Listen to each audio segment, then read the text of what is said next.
ನಮಸ್ಕಾರ ಎಲ್ಲರಿಗೂ. Good morning to everybody. ನಾನಿವತ್ತೊಂದು ಬ್ರೇಕ್ಫಾಸ್ಟ್ ರೆಸಿಪಿ ಈಸಿಯಾಗಿದೆ. ಏನು ನೀವು ಅಕ್ಕಿ ನೆನೆಸ್ಲಿಕ್ಕಿಲ್ಲ, ಉದ್ದು ನೆನೆಸ್ಲಿಕ್ಕಿಲ್ಲ, ಸೋಡಾ ಪೌಡ್ರ್ ಏನು ಹಾಕದೆ ದಿಢೀರನೆ ಬೆಳಗಾತನೇ ಎದ್ದು ಒಂದು ಇಡ್ಲಿ ಮಾಡ್ತೇನೆ. ಇದು ತೆಂಗಿನಕಾಯಿ ಇಡ್ಲಿ ಅಂತ ಹೇಳ್ತಾರೆ. ಕಾಯಿ ಇಡ್ಲಿ ಅಂತ ಕಲರಲ್ಲಿ ನೋಡಿ ವೈಟ್ ಉಂಟು. ನಾನು ಓಪನ್ ಮಾಡಿ ನೋಡಿ ಎಷ್ಟು ಸಾಫ್ಟ್ ಉಂಟು ನೋಡಿ ಈ ಇಡ್ಲಿ. ಈ ಥರ ರುಚಿಯಲ್ಲೂ ಟೇಸ್ಟ್ ಇರ್ತದೆ, ಯಾಕಂದರೆ ಕಾಯಿ ಹಾಕಿರ್ತೇವೆ. 1 ಅವರ್ ನೀವು ನೆನೆಸಿಟ್ರೆ ಸೈ ಅಕ್ಕಿ ರವೆಯನ್ನು. ಅಕ್ಕಿ ನೆನೆಸ್ಲಿಕ್ಕೂ ಇಲ್ಲ, ಅಕ್ಕಿ ಕಡಿಲಿಕ್ಕಿಲ್ಲ, ಅವಲಕ್ಕಿ ಹಾಕಿ ನಾನಿದೊಂದು ಏನು ಹಾಕಲಿಲ್ಲ, ನಾನು ಸೋಡಾ ಪೌಡ್ರ್ ಏನು ಹಾಕದೆ ದಿಢೀರನ್ನೇ ಬೆಳಗಾತ ಬ್ರೇಕ್ಫಾಸ್ಟಿಗೆ ಮಾಡುವಂಥ ಒಳ್ಳೆ ಹೆಲ್ದಿಯಾಗಿಯೂ ಉಂಟು. ಟೇಸ್ಟಲ್ಲಿ ಟೇಸ್ಟ್. ನೀವು ಚಟ್ನಿಯಲ್ಲಿ ತಿನ್ಬೋದು, ಸಾಂಬಾರಲ್ಲಿ ತಿನ್ಬೋದು, ಯಾವುದರಲ್ಲಿ ತಿನ್ಬೋದು. ಈ ಥರ ಮುಂಚಿನ ದಿವಸ ಫರ್ಮೆಂಟೇಷನ್ಗೆ ಇಡದೆ ಮಾಡುವ ಇವತ್ತೊಂದು ಇಡ್ಲಿಯನ್ನು ರೆಸಿಪಿ ನಾನು ನಿಮಗೆ ಹೇಗೆ ಮಾಡುವುದು ಅಂತ ತೋರಿಸಿಕೊಡ್ತಿದ್ದೇನೆ. ಇದನ್ನು ಅವಲಕ್ಕಿ ಹಾಕಿ ಮಾಡಿದೆ. ನೀವು ನಾನು ಹೇಳೋ ಟಿಪ್ಸನ್ನು ಕಂಪ್ಲೀಟ್ ಫಾಲೋ ಮಾಡಿ. ಮತ್ತು ಎಂತ ಈಸಿ ಉಂಟು, ಇಂಗ್ರೀಡಿಯೆಂಟ್ಸು ಕಡಿಮೆ ಇಂಗ್ರೀಡಿಯೆಂಟ್ಸಲ್ಲೇ ಆಗ್ತದೆ.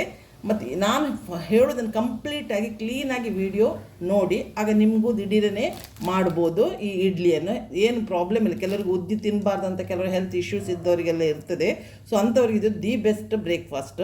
ನಾನು ಈ ಥರ ಸಾಫ್ಟ್ ಆದ ಫರ್ಮೆಂಟೇಷನ್ ಮಾಡದೆ ಮಾಡುವ ಅವಲಕ್ಕಿ ಇಡ್ಲಿ ಅಂತ ಹೇಳ್ಬೋದು, ತೆಂಗಿನಕಾಯಿ ಇಡ್ಲಿ ಅಂತ ಹೇಳ್ಬೋದು, ಕಾಯಿ ಇಡ್ಲಿ ಅಂತ ಹೇಳ್ಬೋದು, ಯಾವ ಹೆಸರಲ್ಲಿ ನೀವು ಬೇಕಾದಾಗೆ ಕರಿಬೋದು. ಮತ್ತು 15 ಮಿನಿಟ್ಸ್ ನಾವು ಮಾತ್ರ ಇದನ್ನು ಬೇಯಿಸಬೇಕು.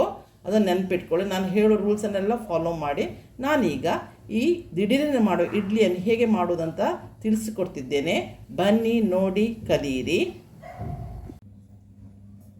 ನಾನೀಗ ತೆಂಗಿನಕಾಯಿ ಇಡ್ಲಿ ಮಾಡಲಿಕ್ಕೆ 1 ಕಪ್ಪಿನಷ್ಟು ನಾನು ಇಲ್ಲಿ ಗಟ್ಟಿ ಅವಲಕ್ಕಿ ತಗೊಂಡಿದ್ದೇನೆ. ಪುನಃ ಈ 1 ಕಪ್ಪು ಅವಲಕ್ಕಿಗೆ 2 ಕಪ್ಪಿನಷ್ಟು ನಾವು ಇಡ್ಲಿ ರವೆ ಉಂಟಲ್ಲ, ಅಕ್ಕಿ ರವೆ ಸಿಗ್ತದಲ್ಲ, ಅಕ್ಕಿ ರವೆ ಹೇಳ್ತಾರೆ, ಇಡ್ಲಿ ರವೆ ಹೇಳ್ತಾರೆ. ಇದು ನಾನು ನಾಯಕ್ಸ್ನವ್ರು ತಗೊಂಡದ್ದು. ಇದನ್ನು 2 ಕಪ್ ತಗೊಳ್ತೇನೆ ನಾನು. ನೀವು ದಿಢೀರನೆ ಇಡ್ಲಿ ಮಾಡ್ಬೋದು. ಇದರಲ್ಲಿ ಏನು ನೆನೆಸಿಡ್ಲಿಕ್ಕಿಲ್ಲ, ರಾತ್ರಿ ರುಬ್ಬಬೇಕಾಗಿಲ್ಲ, ಏನಿಲ್ಲ, ಈಸಿಯಲ್ಲಿ ಮಾಡ್ಬೋದು ಇದು ಈ ಇಡ್ಲಿ. ನೋಡಿ 2 ಕಪ್ಪು ಇಡ್ಲಿ ರವೆ ತಗೊಂಡಿದ್ದೀನಿ. ಇದನ್ನು ಚೆಂದ ಮಾಡಿ 2 ಸಲ ಈ ರವೆಯನ್ನು ತೊಳಿಬೇಕು. ಇದನ್ನು ಅವಲಕ್ಕಿಯನ್ನು ಈಗ ನಾವು ತೊಳಿಬೇಕು.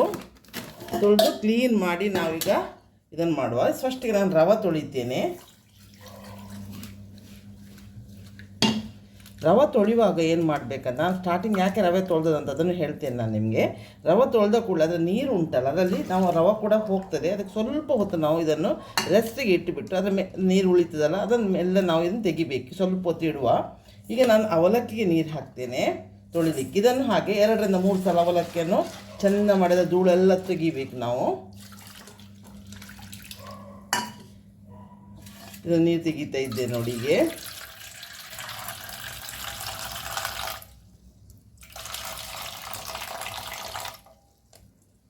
ಪುನಃ ಅವಲಕ್ಕಿಗೆ ನೀರು ಹಾಕ್ತೇನೆ ನಾನು.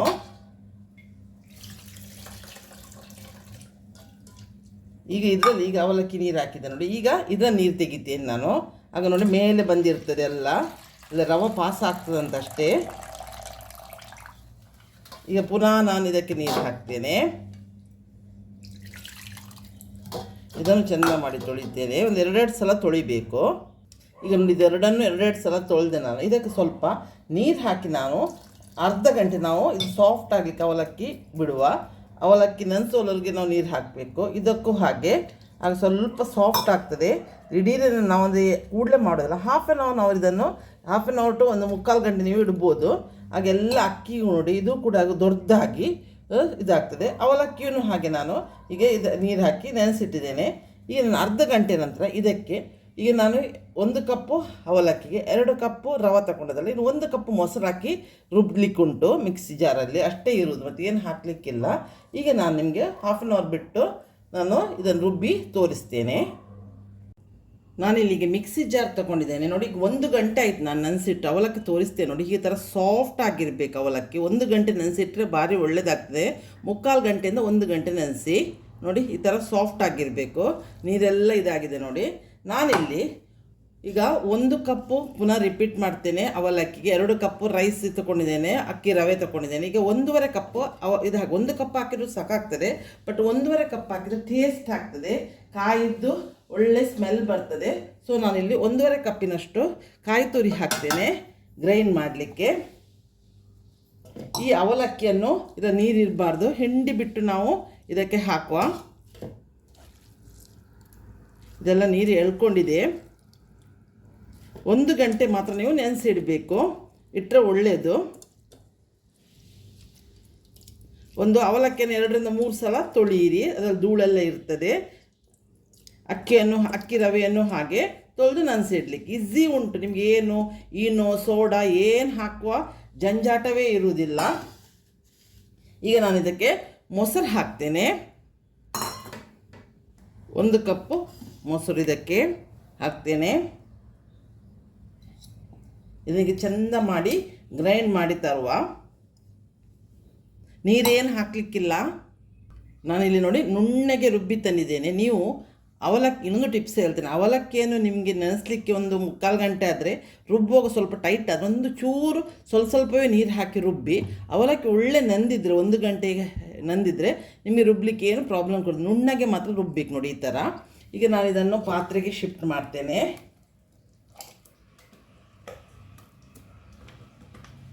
ಇದು ಚಟ್ನಿಯಲ್ಲಿ ಸಾಂಬಾರಲ್ಲಿಯೂ ಹೀಗೆಯೂ ಸವಿಬೋದು. ಯಾಕಂದರೆ ಕಾಯಿ ಇರ್ಲಿಕ್ಕೆ ಹೋಗಿ ಕಾಯಿದು ಟೇಸ್ಟ್ ಕೊಡ್ತಾ ಇರ್ತದೆ ನಮಗೆ ತಿನ್ನುವಾಗ. ಈ ಕಾಯಿದ ಇಡ್ಲಿ, ತೆಂಗಿನಕಾಯಿ ಇಡ್ಲಿ ಇದ್ರೆ ಹೆಸರೇ ತೆಂಗಿನಕಾಯಿ ಇಡ್ಲಿ ಅಂತ ಹೇಳ್ಬೋದು. ಕೆಲವರಿಗೆ ಉದ್ದಿನ ಬೇಳೆ ಎಲ್ಲ ತಿನ್ನಲಿಕ್ಕೆ ಆಗದವ್ರಿಗೆ ಇದು ಒಳ್ಳೆಯದಾಗ್ತಿದ್ರೆ ನಾನು ನೀರನ್ನು ಬಸ್ದು ತರ್ತೇನೆ. ನೀರು ಹಾಕಲಿಕ್ಕಿಲ್ಲ. ನಾನು ಇದಕ್ಕೆ ರುಚಿಗೆ ಉಪ್ಪು ಹಾಕ್ತೇನೆ. ಈಗ ನಾನು ಇದನ್ನು ರವೆ ಉಂಟಲ್ಲ, ಅಕ್ಕಿ ರವೆ, ಅದನ್ನು ಹಿಂಡಿ ಬಿಟ್ಟು ಹಾಕ್ತೇನೆ ಇದಕ್ಕೆ.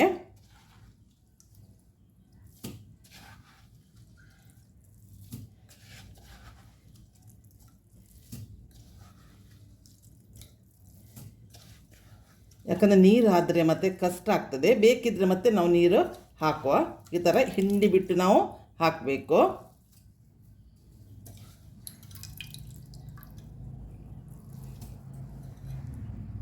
ಇದು ಚೆಂದ ಮಾಡಿ ನಾವು ಇದನ್ನು ಬೀಟ್ ಮಾಡುವ. ನೀರು ಬೇಕಿದ್ದರೆ ಮಾತ್ರ ಹಾಕಿದರೆ ಸಾಕು. ಅಕ್ಕಿ ಒಳ್ಳೆ ಹೊಂದ್ಕೊಳ್ಬೇಕು.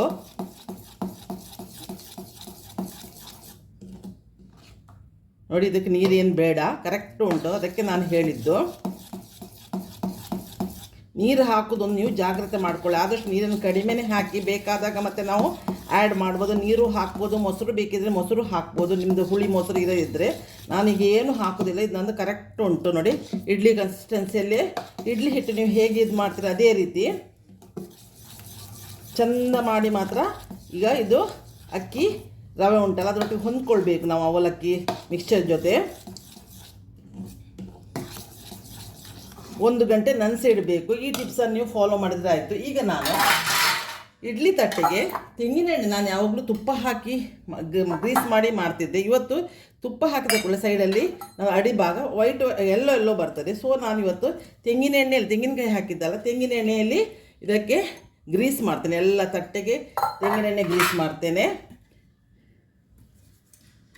10 to 15 ಮಿನಿಟ್ಸ್ ನೀವು ಬೇಯಿಸಿದರೆ ಸಾಕು ಇಡ್ಲಿಯನ್ನು.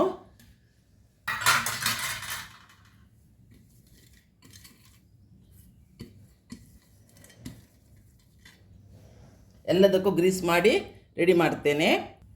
ನಾನೀಗ ಹಿಟ್ಟನ್ನು ಇಡ್ಲಿ ತಟ್ಟೆಗೆ ಹಾಕ್ತೇನೆ. ನೋಡಿ ಏನು ಉದ್ದು ಏನು ಹಾಕಲಿಲ್ಲ ಇದಕ್ಕೆ ನಾನು.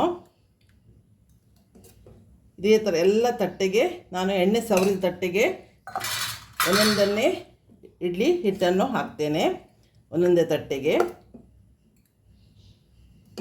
ನಾನು ಕುಕ್ಕರಲ್ಲಿ ಇಡ್ಲಿ ಮಾಡ್ತಾ ಇದ್ದೇನೆ. ಸೀಟಿ ಹಾಕದೇ, ನಾನು ಯಾವಾಗಲೂ ಕುಕ್ಕರಲ್ಲೇ ಮಾಡೋದು ಇಡ್ಲಿ. ಸೀಟಿ ಹಾಕದೇ ಮಾಡ್ತೇನೆ.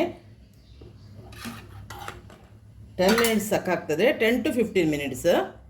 ನಾನು ನೀರು ಕುಕ್ಕರಲ್ಲಿ ಬಿಸಿ ಮಾಡಲಿಕ್ಕೆ ಇಟ್ಟಿದ್ದೇನೆ ತಟ್ಟೆಗೆ ಹಾಕುವಾಗ. ಈಗ ನಾವು ಇಡ್ಲಿ ಬೇಯಿಸೋದು ತೋರಿಸ್ತೇನೆ. ಇಡ್ಲಿ ಬೇಯಿಸಲಿಕ್ಕೆ ಕುಕ್ಕರಲ್ಲಿ 10 to 15 ಮಿನಿಟ್ಸ್ ನಾನು ಬೇಯಿಸ್ತೇನೆ.